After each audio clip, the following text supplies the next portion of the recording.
For the Chinese, 1,000 years is not a lot of time. Life does not gradually change over the centuries. Either it stays the same, or it changes very suddenly.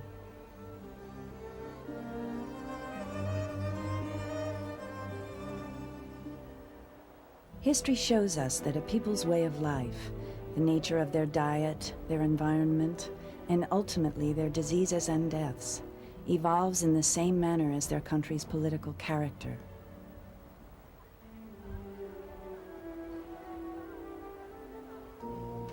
In the nations of the West, the past 100 years has seen a succession of revolutionary medical breakthroughs reflected in the general health of the populace. Typically for China, its revolution was late and all-encompassing. In China, this transition from a society which was dominated by the infectious diseases, the diseases of poverty, particularly in childhood, to a society where the main health problems are the chronic diseases of middle age, has taken place much more rapidly. Moving into the modern world may get rid of the old diseases, but it doesn't necessarily make any big increase in the chronic diseases, but it's just if you're not dying of one thing, then you've got more chance of dying of something else. On the public health front, the revolution continues. And despite the ebb and flow of political tensions, the influence of the West on the traditional Chinese lifestyle increases daily. Change on such a scale creates some unique opportunities for study. In the 1970s, there was a systematic survey of who died of what all over China. And every disease that was common in one place was rare somewhere else. You could find one county where more than 10% of the men would die from liver cancer. Then you could go a few hundred miles away and you'd find that less than 1% of the men would die from liver cancer. You could do the same with cancer of the throat. You could do the same with having strokes, death from stroke. Every disease that is common in one place is rare somewhere else. And that means that all of the diseases that are common in China, or at least the diseases of middle age that are common in China, are largely avoidable by some humanly practicable way of living. Now, when the first news of these differences reached the West, that was in the late 1970s, around about 1980, Chen Zhenchi was working with Colin Campbell at Cornell as one of the first Chinese scientists to come out and spend a few years in the West. Well, it really started in 1980 when Dr. Chen came here to do a sabbatic in my laboratory. And while he was here, we learned about this very unusual atlas that the Chinese had just completed. And so the first author of that atlas was in the United States at the time, Dr. Li Zhenyao. And Dr. Chen knew Dr. Li, and in turn we invited Dr. Li here to chat about the atlas. And so at that point it was quite clear that it would be a good place to do a study on the causes of cancer and other diseases. Only by this kind of collaboration we can have the best use of the resources in China, for example. That's the field survey. And also use the best use of the resources in Cornell, for example. They have as a center of coordination and a center of communication, so we can easily get access to the outside world, which in China, that's too difficult. We cannot say impossible, but it's too difficult. Well, this remarkable work, which Dr. Campbell initiated, really was making use of the fact that China was the last medical frontier to cross and to where one could discover new things, because large parts of China it was still quite unknown what the distribution of disease was. Its name, properly Zhongguo, means the country at the middle of the world. Vast, diverse, and often isolated, it is more a world in itself. The reason for why we can conduct this kind of type of survey very successfully and interested by many foreign scientists all over the world is we have a big geographical variation, not only in disease mortality, also in diet and lifestyle. And I think that's the important point.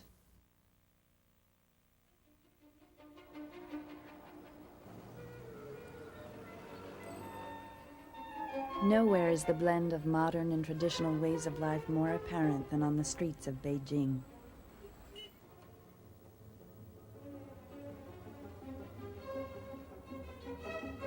Bicycle travel, a financial necessity for most residents of all ages, is frequently pointed out as a primary reason for their fitness.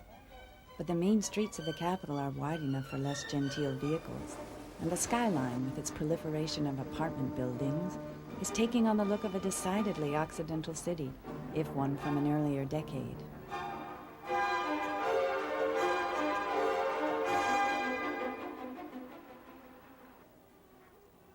The open markets feature a wide variety of food choices, many of them quite nutritious, especially the grains and vegetables. Everything from fruit to cooking oil is purchased in bulk, and in summer the fresh selection is most impressive. In most Chinese cuisine, any possible monotony is countered by herbs and spices, which gain importance in less abundant seasons.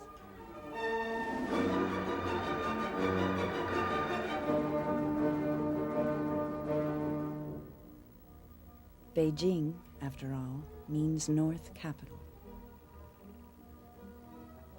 In northern part of China, in the winter, there's very little fresh vegetables available.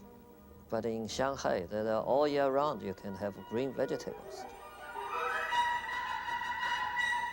Shanghai, a few hundred miles to the south, is the center of China's culture and affluence. Here again, though the internal contrasts are more pointed, the street atmosphere is a mixture of eras.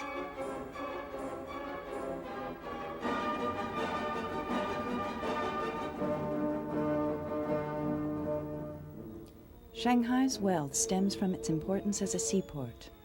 What will happen once Hong Kong becomes a Chinese possession is an open question. But for now, Shanghai serves as China's New York City to Beijing's Washington, D.C. Its people have a long familiarity with Western standards of social status, as well as some undesirable elements of Western life, such as pollution.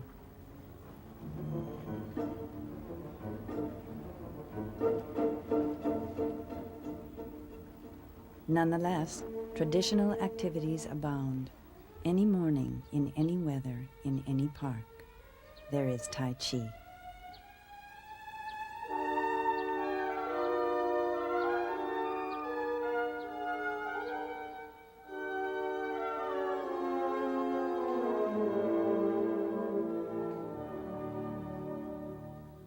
Clearly, the urban Chinese take an active interest in fitness. But our concern is with established lifestyles, and to study that it is necessary to leave the city. And in Shanghai, we excluded the Shanghai city, so go to the Shanghai, in the county of Shanghai.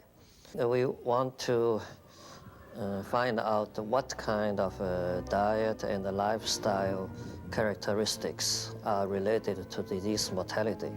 So we want the lifestyle and diet to be as simple as possible, and also there will be no interference from the other risk factors like air pollution or other chemicals, because in the rural area, the Chinese farmers lived in a very simplified diet, and all the foods are produced in the local lands. And also the residential the settings are very stable.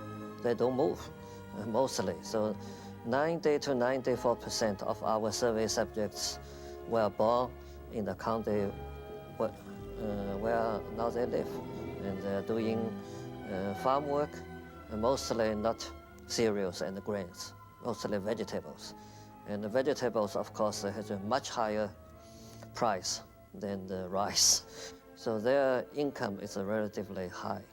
And you can see the food, varieties of food and the eating habits, and they're all very different from the other parts of China. In Chinese cities, it is becoming a mark of social status to consume more meat. Rural Shanghai, where the stoves are still hand-fueled with twigs, is a different world, but it is clearly not a world deprived of the pleasures of eating.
This is also a Chinese landscape, the endless grassland of Inner Mongolia, beneath an astonishing sky where golden eagles still float in search of prey.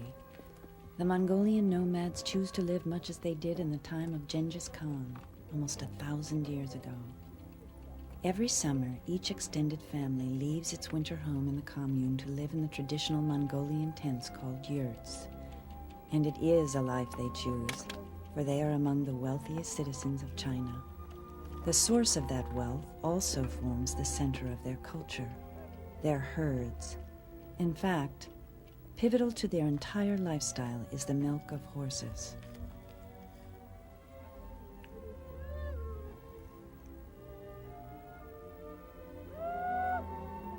Inner Mongolia is a very special area, which is very interesting. Their dietary patterns are quite close to the Western diet. They eat a lot of meat and milk, which are very rare in the other parts of China, and not very little vegetables, and relatively low consumption of grains.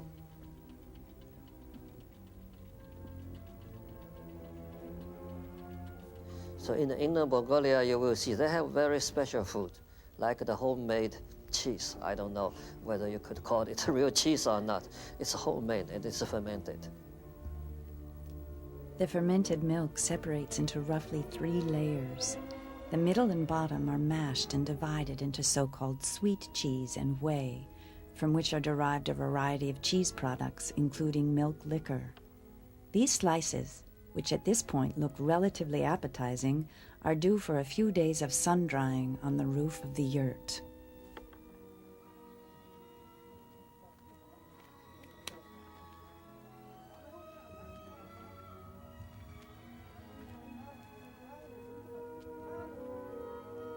A typical serving plate will contain cheeses of differing consistencies and degrees of fermentation, soft and hard, sweet and sour.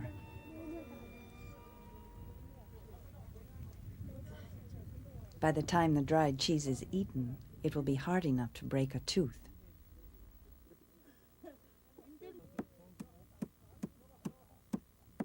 This, interestingly enough, is tea. The compressed tea bricks are another aspect of Mongolian life that has survived since antiquity.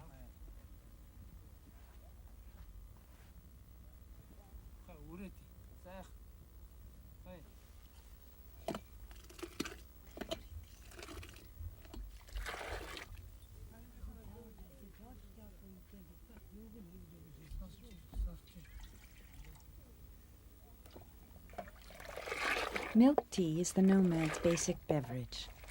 To it they might add either millet or any of the various cheeses.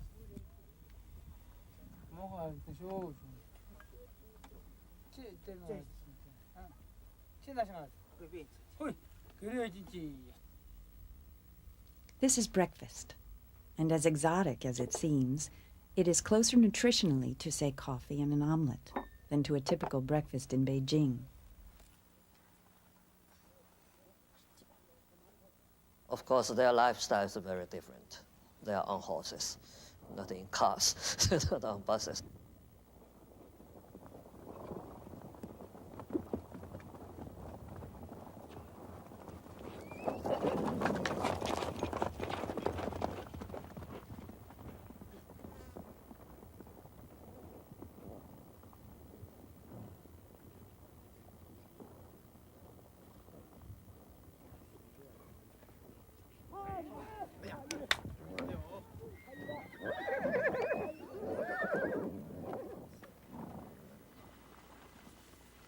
Sheep and goats, which are not differentiated, are the other main component of the nomadic lifestyle. The relationship between human and animal here is particularly striking.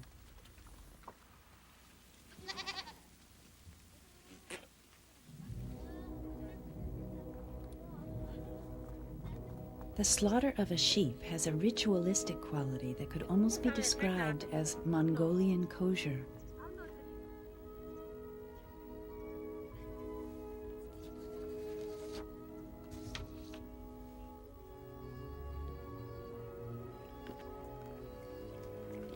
To kill the animal, the herdsman first makes a small incision in its underbelly, then reaches into the body and breaks the aorta by hand.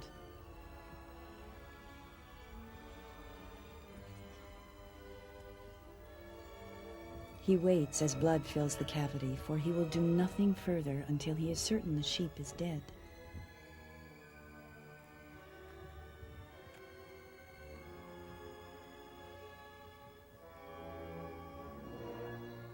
A surprising amount of the skinning does not even require a knife.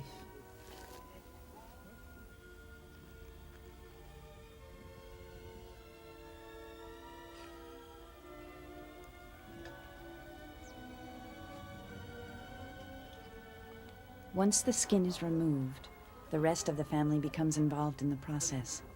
No part of the animal will go to waste.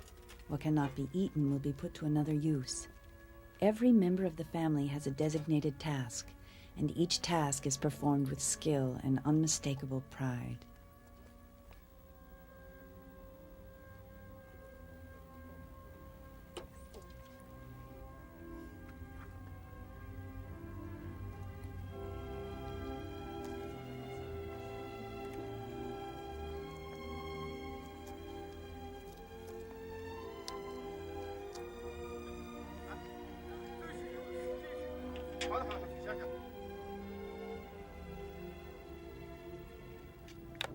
The best pieces of freshly butchered mutton are boiled at once.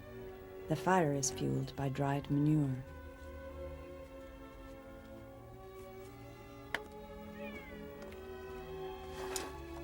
Lesser cuts can be cooked a variety of ways, combined, for example, with noodles.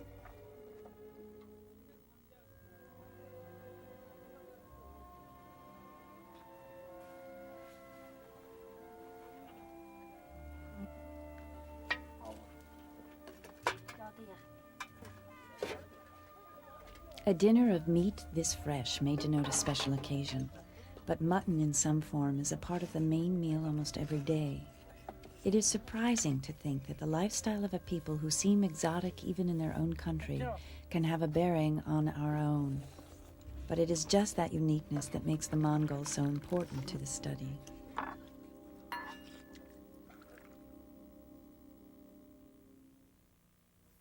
The first survey carried out in 1983 included 65 counties, and we have 100 households for each county. So that's almost 10,000 people. Most of our nutrition information, incidentally, in textbooks and so forth, is based on using Western subjects by Western investigators. We haven't taken really into consideration other societies where their dietary practices are rather different, and of course they get different diseases. So China was a perfect place to look at this, in a sense, look at this contrast. In China, it may be much easier than in the other countries, and we have quite perfect network of the health institutions. So the institute organize these local health institutions, and they are very well organized. And we just provide the technology and methodology for all the counties. We organized 2 training courses for each survey. We divided the provincial teams into 2 parts. One we call the southern part, so we have a training course in the southern part, and another training course at the northern part of China. So each training course took about 5 days. We standardized our survey methodology, and even how to do the questionnaire survey. What will be the problems during the questionnaire survey. So we do all these, we went over all these and do demonstrations, and the trainees, they did their practices during the training course. Then they go back, because it's not possible for all the 15 members of the provincial survey team to come to the training course. So those have to do their own training within their own provinces. Once training is completed, the provincial survey teams go into action. In the first survey, we have 24 provinces, so we had 24 teams from the provincial level, from city level down to the county level. They are all professionals, and they will recruit more interviews and primary health care workers at the village level. The survey consists of various sample collections and questionnaires, such as this one from mothers of children under the age of 3.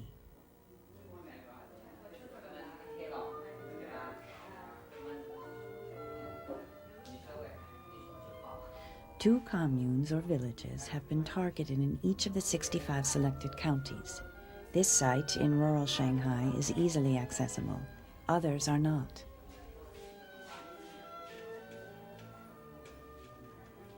Some of the northern nomads live 4 days by car from the nearest airport. In a country where flight delays can run half a day and a 100-mile drive between major cities takes 4 bone-jarring hours, the accomplishments of the survey teams are astonishing. A question asked in Chinese must be translated into Mongolian for the young mother.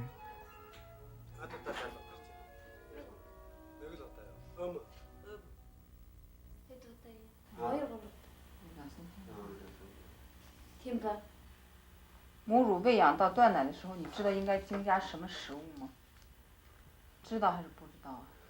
전에 요 작사하고 있다. 아까 거기서 작사하고 있다. 이제 작사하고 있다. 떴더라. 작사하고 있더라지.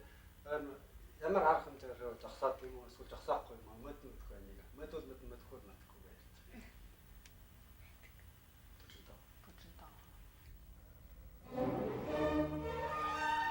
With nutrition at the heart of the survey, one of the field workers' tasks is to record each household's complete diet for 3 days.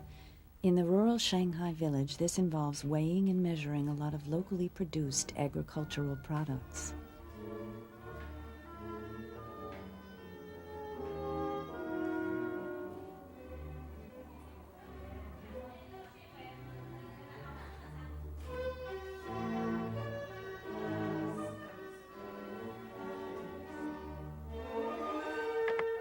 Food quality and variety are frequently problems in rural China. The lack of refrigeration means foods must be salted, dried, or pickled for preservation. In Mongolia, as we have seen, there are virtually no fresh vegetables and few grains.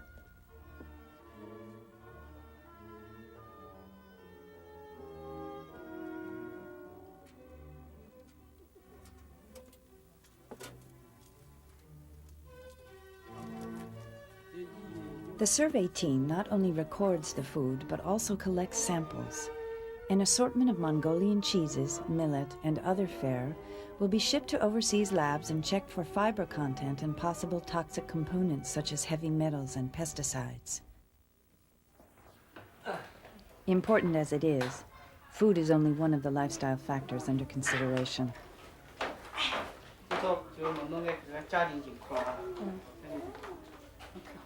This Shanghai mother will be asked about virtually every aspect of her daily life as part of an extremely detailed questionnaire.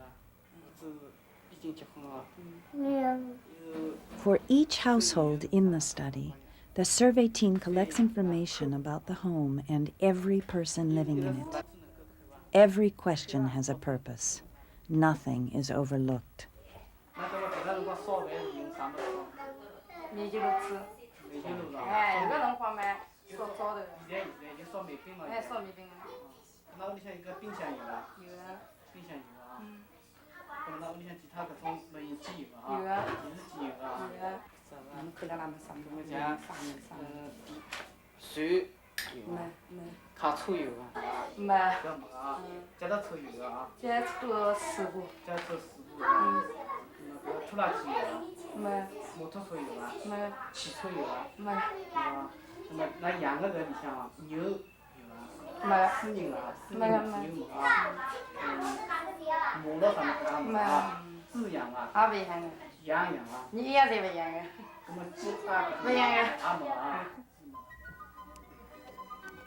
One important goal of the survey is to determine the effect of diet and lifestyle on the growth rate of the children, and ultimately to discover which growth rate appears to be the healthiest.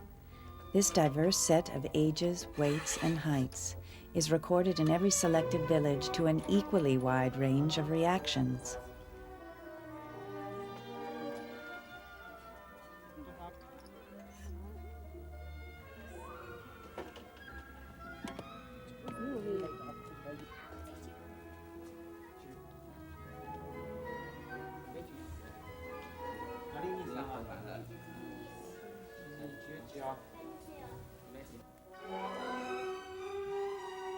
Finally, blood and urine samples are collected from selected individual subjects in each village, 50 adults between the ages of 35 and 64. Because a reluctance to shed blood is a Chinese cultural trait, the researchers were initially unsure whether the subjects would permit them to draw the amount needed for all the planned analyses.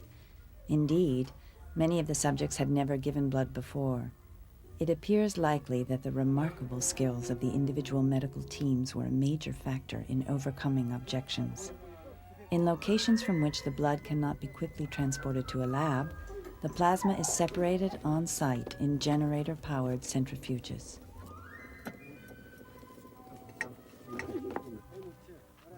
Urine containers are invariably a source of amusement. They are picked up the following day.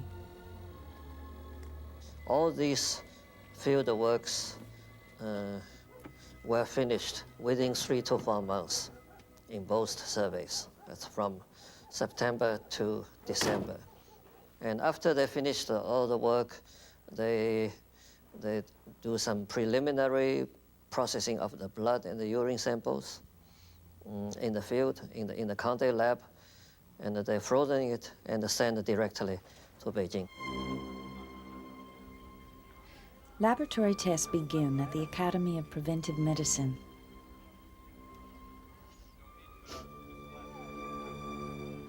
The collected plasma, treated to preserve its various nutrients, must be divided up for a number of experiments.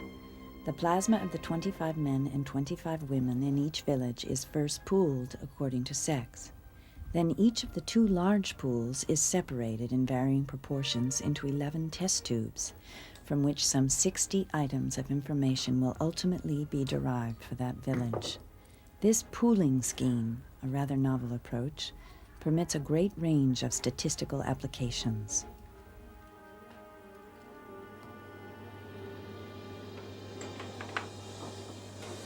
Whenever possible, the testing is done in China. Here, a spectrometer determines the amount of vitamin C in each sample by measuring its reaction to a specific wavelength or color of light. Color, as we shall see, plays a part in many of the tests.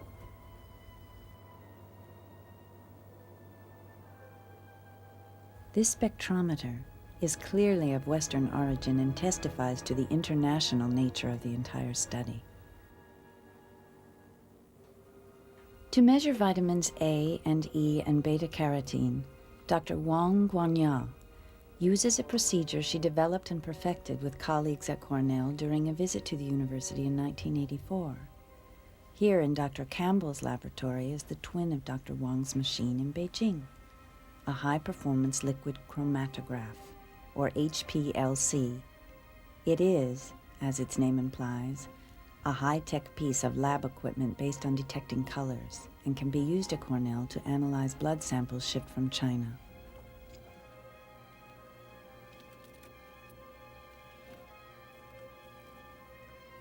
In this freezer are tubes of blood originally collected in Mongolian yurts, Shanghai farmhouses, and rural villages throughout China. Each will be subject to an identical set of tests, many of them involving procedures similar to those of the high-performance liquid chromatograph.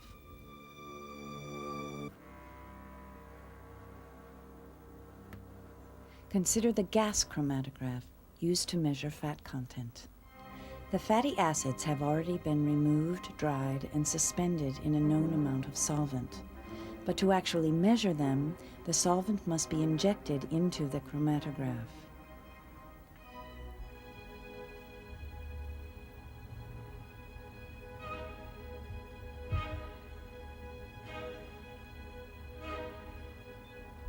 As reflected in this time lapse, the acids are identified by their time of retention and detected by the energy they emit when they emerge. One set of samples is handled as though the donors were medical patients. At nearby Tompkins Community Hospital, the laboratory personnel subject the plasma to a series of routine chemical assays that check the level of a dozen common elements, such as potassium and sodium. It is difficult to believe that these little anonymous vials about to be inserted into a chemistry analyzer contain the same blood that was drawn in Chinese homes and pooled in a lab in Beijing. These are just some of the blood tests. There is an equally impressive array of analyses for the urine samples.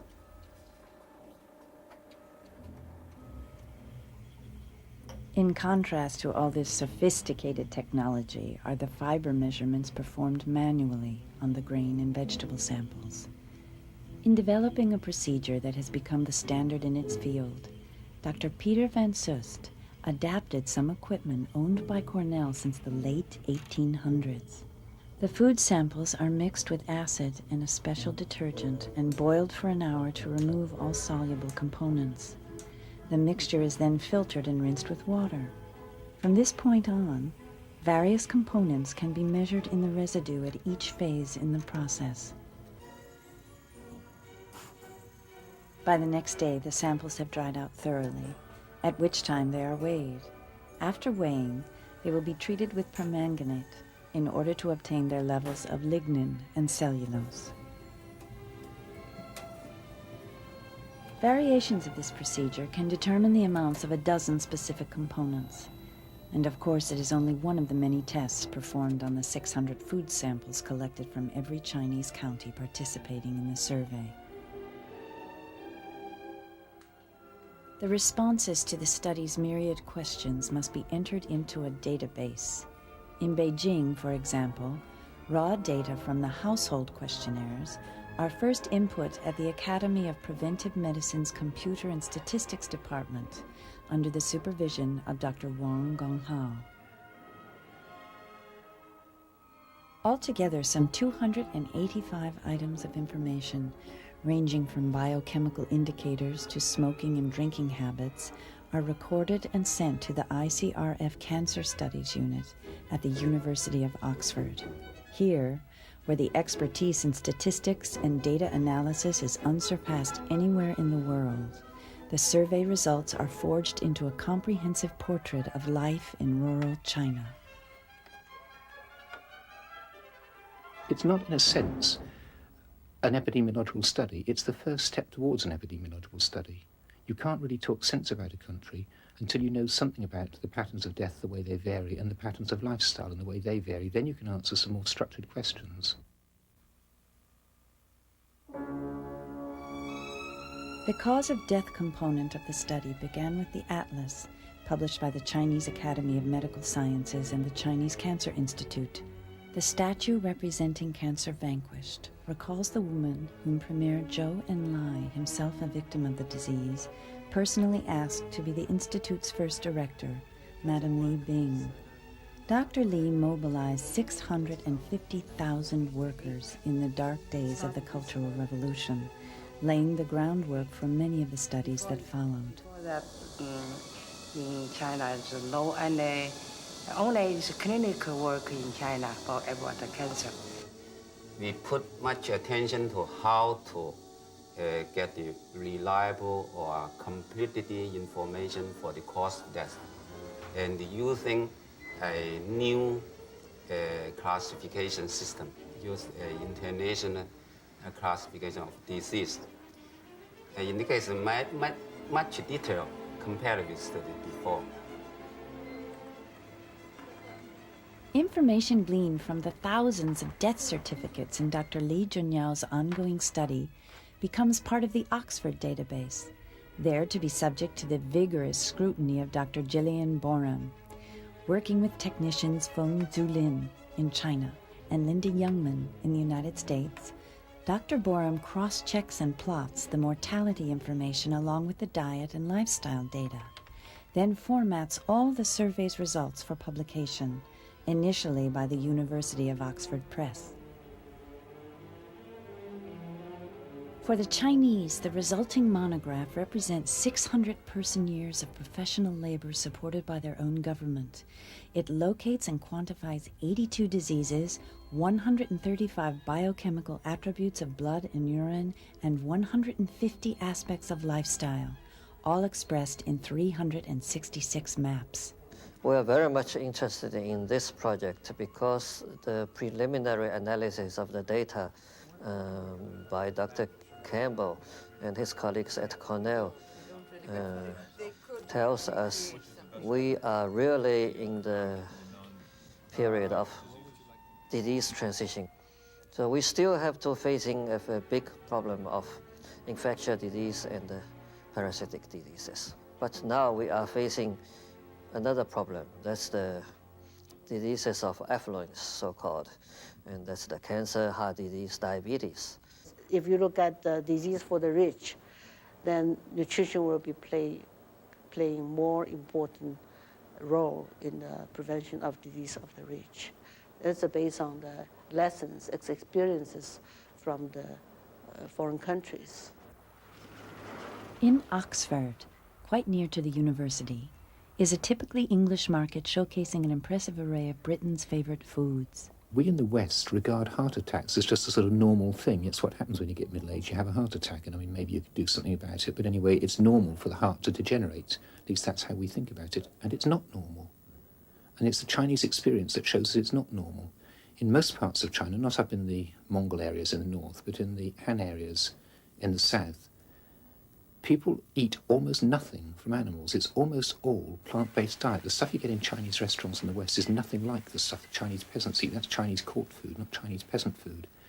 The Chinese peasants eat plants, and they have very little cholesterol in their blood, and they have far fewer heart attacks than the lowest risk that you would find in the West. As their income goes up, one of the first things I would expect is that they would increase the animal protein part of their diet rapidly. Is this your impression as well? Yes, unfortunately, it's true, and it's also not only restricted to the peasants in the rural areas, in the urban areas. The urban population always also like meat. So the Chinese saying is once you have more money in your pocket, you will buy more meat. For example, in the big cities like Beijing and Tianjin, the calorie contributed by fat is already more than 30%, which is exceeded the World Health Organization criteria. Chun Junming is a graduate student at Oxford from Shanghai. His own research draws on the larger survey. Especially for the stroke. As you know, in China, and the risk of coronary heart disease is very low, but ironically, the stroke mortality is extremely high, and which account for 25 to 30% of total deaths in middle-aged population. And the real reason underlying the high mortality of stroke is not clearly known, except for the blood pressure, which is the primary risk factor of stroke. Another thing that I would like to mention is nasopharyngeal cancer, NPC, very high in the south part of China, particularly in Guangdong, Guangxi province. Their local people prefer a specific food, salty fish, so common. They use this kind of food for baby and the whole life. So right now, it's a hypothesis, maybe this salty fish associated with nasopharyngeal carcinoma. It is very noticeable that the salt intake is extremely high in China, ranged from 10 grams to 30, with average about 15, which is twice as much as in British levels. Probably that will contribute to the high rate of hypertension and the high rate of stroke. Here in this country, we tend to freeze a lot of food in more or less a fresh state. There, without freezers, they are more required to use salt procedures and these old-fashioned procedures to save the food over the winter. We have heard the Mongolian diet described as nutritionally similar to that of the West, But what of their diseases? There are high risk for certain type of cancers, especially esophageal cancer. They do not use a unified species or strains of molds, and there are some very preliminary evidences show there might be some mutagenicity in these things. Well, they do tend to have more cancer. In fact, the one county of the 65 that was located up near the Xinjiang border with the Soviet Union, that particular group of people had the richest animal foods diet, also had the highest rate of cancer of all 65 counties. So I think we can learn from them that there is no such thing as a normal Englishman. Trying to say what's a normal cholesterol in America or England, it's like taking lots and lots of people who all smoke cigarettes and then saying, well, what's a normal smoking habit? Well, I suppose you'd say a normal smoking habit is 15 or 20 cigarettes a day, but of course really a normal smoking habit is not smoking. Humans were not evolved to smoke cigarettes. Also at Oxford is the doctor who first linked smoking to lung cancer and now sees trouble ahead for China, Sir Richard Dahl. Of course, one of the effects of the Chinese Revolution was that people were promised the opportunity to be able to buy 20 packets of cigarettes a day. And it was one of the things that was held out for them. And there was no blame in doing that at the time, because at that time nobody had any idea how harmful cigarette smoking was. But China is one of the countries where smoking has increased enormously in the last few years, largely owing to the pressures, partly I think at any rate to the pressures of the advertising campaigns. People have been smoking very much more. In Beijing, Shanghai, and Tianjin, this big city already changing as the pattern, cancer pattern changing. For the Tianjin, Beijing, Shanghai, number one right now would be the lung cancer now. And strange enough, Shanghai has the highest lung cancer mortality in rural China. Of course, that's excluded the city, but the counties around Shanghai, and obviously it's not much to do air pollution. So must be related to one of the idea is not a really hypothesis. Could be related to some chronic respiratory disease, and that's still a mystery, because what Richard Peto is interested in is what are the real causes of the chronic respiratory diseases in China, because that accounts for 15% of the total deaths in China. Now, the one thing you do find out when you do any epidemiological survey is how you should have done it better. And so we've gone back, and in the late 1980s, there's been a complete repeat of the mortality survey in the counties that we're studying. So that's getting more than 1 million causes of death sorted out. And there's been a survey of characteristics that's much more careful and that involves far more measurements than the previous one did, because now we know some of the things that we need to measure. 人均的牧业生产值是多少？知道吗？ In the second survey, we have 7 questionnaires from the county level down to the individual level and the student level. But in the first survey, we only had 1 questionnaire. 到语言到其他学生去吗？阿七。阿七，那么离开本村最近的人叫啥名称？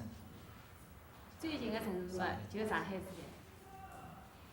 的。从那村里到上海是多少路啊？10公里。So there are many large aspects of the way in which people live in China which have been properly described for the first time in this study. And I suspect that in the long run, it'll be those large aspects which turn out to be of greatest scientific value, rather than the direct correlations between this, that, and the other disease, or between one disease and some characteristic of how people live. I think the best thing with any area of science is that some people think one thing, other people think something else. And if we all have different opinions, then at least we can't all be wrong. Could you kind of summarize maybe or give me an idea of what the most remarkable findings were that come out of these publications over the past few years? I think the most remarkable finding are all the findings in the aggregate, essentially. It's not any individual observation, I think. Among these individual observations, though, there's a whole series of them that we've now considered, and that is to say that the higher the fat intake, the higher the breast cancer risk. The lower the fiber intake, the higher the cancer risk for colon cancer and rectal cancer. The lower the intake of beta-carotene and vitamin C and some of these antioxidants, the higher is the risk for some of the cancers. The lower the intake of animal protein, the lower the cholesterol level. The lower the intake of meat, the lower the cholesterol level. And of course, the lower the cholesterol level, the lower these various cancers. And in case of hormones, the lower the level of animal food intake, if you will, some parts of it at least, the lower the circulating levels of estrogens, which in turn tend to be associated with a lower rate for breast cancer and maybe some of the other hormonally responsive cancers. And so you can see from this simple collection of observations that it involves the hormonal system, it involves probably the immune system, it involves enzyme mechanisms and all sorts of ideas, at the tissue level, but it does cover the spectrum fairly well. A block away from Buckingham Palace are the London offices of the World Cancer Research Fund, one of several international organizations with an interest in the China project. The findings have confirmed what most scientists believe about the links between diet, lifestyle, and health.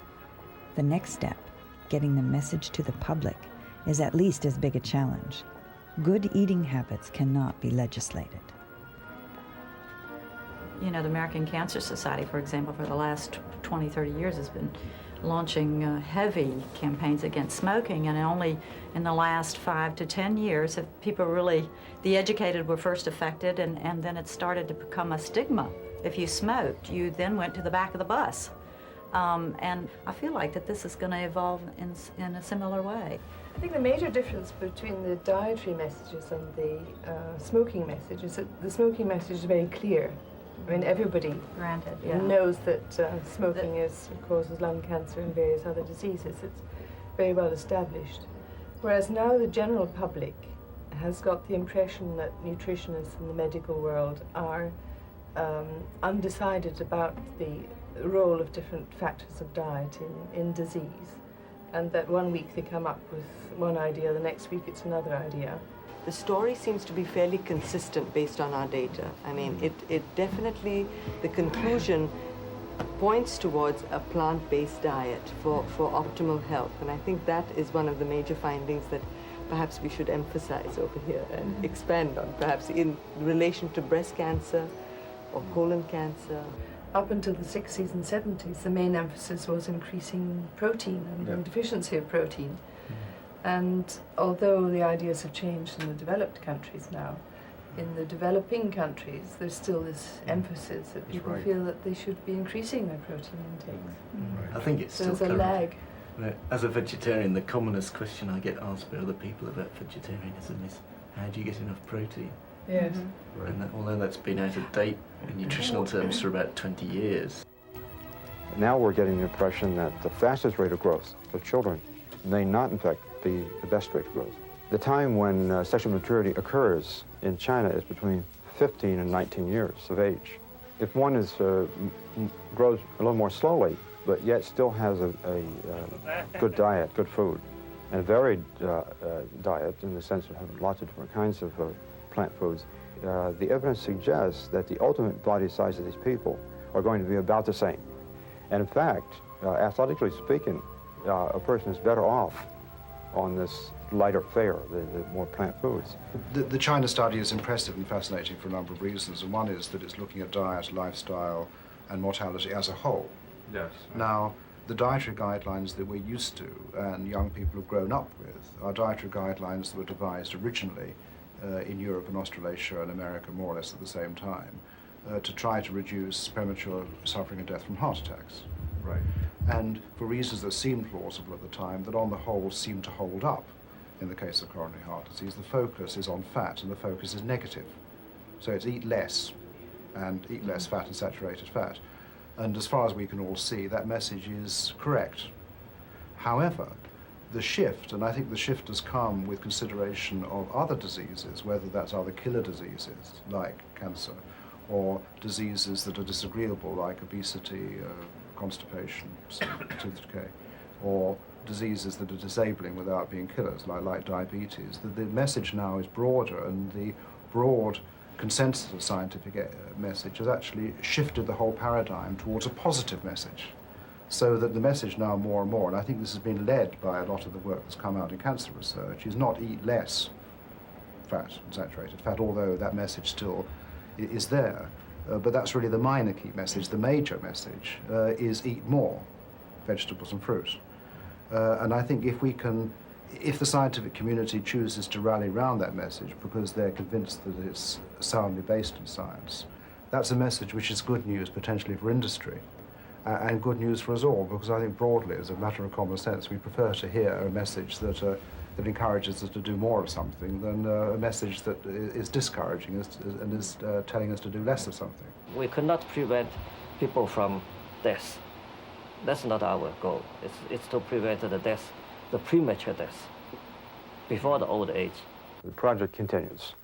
More surveys. Now there's a survey, of course, in Taiwan, not just the survey in China, and we're working these in together. The central figure in this rare collaboration between mainland China and Taiwan is Dr. Wen Harn Pan, a graduate student at Cornell in the early 1980s. When I returned to Taiwan and I found out about this study, I was really excited. In terms of, for instance, in terms of serum cholesterol, it's very interesting. The average serum cholesterol in the United States, somewhere around 220. And in mainland China, I read some figures, it's 100 to 140 in that range. But in Taiwan, the data was somewhere around 170 to 210. It's just in the middle. The results of this massive study give the world's scientists and policymakers the opportunity to view China as a vast living laboratory. So we have both Chinese scientists, Western scientists working together, and that's our policy and our theme in a sense. It works very nicely because both sides have different experiences, different knowledge, put it together, we all learn, so it's a win-win situation. Of course, whether or not we take advantage of the situation remains to be seen.